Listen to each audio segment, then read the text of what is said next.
I just can't believe.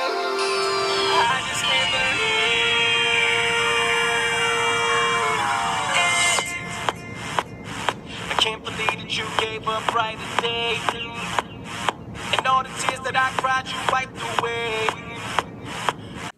Hi everyone, welcome to part 3. If you missed part 1 and or part 2, you can check the link below and make sure you catch up, because I am not going to do a recap because I'm recording from my phone and it continues to cut me off when I go on long tangents. So we're going to jump right in. If you remember from the end of part 2, I attempted to begin reading the scripture, so I'm just going to jump right in and start with it. I already gave my precursor in part 2. So yes, we are going to start in 2 Corinthians chapter 12, verses 6 through 10, and I'm reading from the New Living Translation. So here we go, and this is Paul speaking. If I wanted to boast, I would be no fool in doing so, because I would be telling the truth.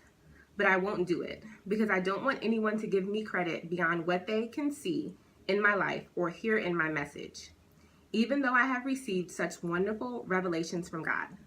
So to keep me from becoming proud, I was given a thorn in my flesh, a messenger from Satan to torment me and keep me from becoming proud. 3 different times I begged the Lord to take it away. Each time he said, "My grace is all you need. My power works best in weakness." So now I am glad to boast about my weaknesses, so that the power of Christ can work through me. That's why I take pleasure in my weaknesses and in the insults, hardships, persecutions, troubles that I suffer for Christ. For when I am weak, then I am strong. So, like I mentioned, in my journey living through having major depressive disorder, in this season of healing and God bringing freedom, he led me to that scripture to remind me that his grace is sufficient in my weakness. So all the time I would pray and ask God, like, please take this away from me, Lord. Like, I can't handle it. I don't want to do this. Like, why did I have to be the one with this? Why can't I be normal? Why me? Blah, blah, blah, blah, blah, blah, all the stuff that we always whine and complain about. And then, or we want to blame, the enemy, like, oh my gosh, this is the devil and all this, because I need to remind myself every second of every day that in our weaknesses, God's strength is made perfect. Like this is God, not the devil, like just doing whatever he wants as if God doesn't have power. Like, God chooses to allow us to go through things or not. Just like in Job's story, the devil asked God permission and God said, do anything but kill him. So just like Job's family and friends and even his wife was like, just curse God and die, like, for real, because too much is going on and I'm not feeling all of this.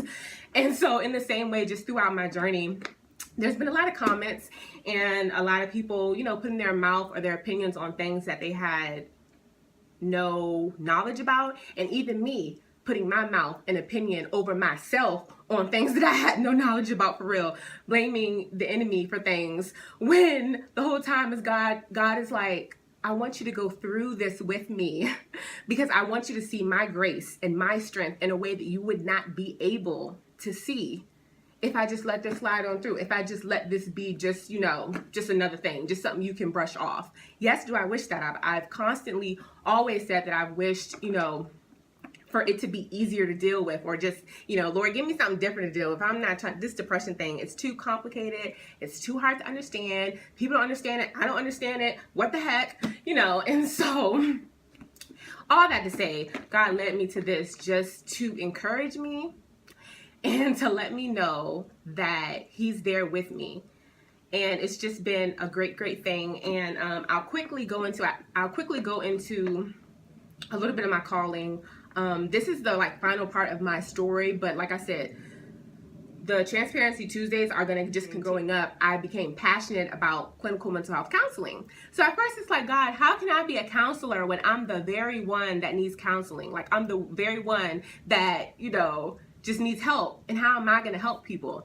And that is the very reason that God had me go through all of this, because I promise y'all, everything that I've read in a book about counseling and about depression and about mental health issues, none of that taught me as much as actually going through it myself has taught me. So I have 11 credits left of my clinical mental health master's degree in that super intense program. So I went through all of that, and I learned a lot through that program, and I have grown a lot through that program. But nothing that I've learned in my graduate level of study has taught me things in the way that I have learned through going through it myself. So I just want to encourage us all to just trust God in the midst of just not understanding and not knowing what the heck is going on for real. Like, just trust him. And catch me next Tuesday. I will go a little bit more on this because I feel my phone coming for me and trying to cut me off, and we're not going there this week. So come back next week for some more transparency, and check out my website, trinitylovetemple.org, for just a huge expression of my heart. All right, be well. Blessings. Bye.